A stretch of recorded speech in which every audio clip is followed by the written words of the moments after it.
रतन टाटा के इंतकाल के बाद टाटा ग्रुप में चल रहे विवादों के बीच एक बड़ी खबर सामने आई है। टाटा सन्स के चेयरमैन एन चंद्रशेखरन का कार्यकाल अब 2032 तक बढ़ा दिया गया है।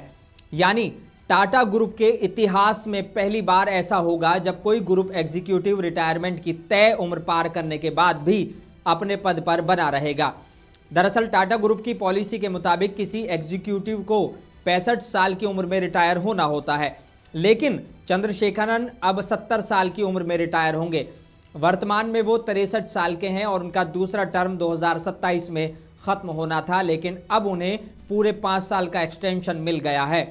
1987 में टीसीएस में एक इंटर्न के रूप में काम शुरू करने वाले एन चंद्रशेखरन आज भारत के सबसे प्रभावशाली कॉरपोरेट लीडर्स में गिने जाते हैं।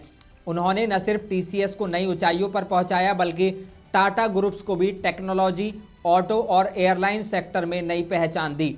और ऐसी ही बिजनेस और कॉरपोरेट वर्ल्ड की अपडेट्स के लिए मुंसिफ टीवी को लाइक, शेयर और सब्सक्राइब जरूर करें।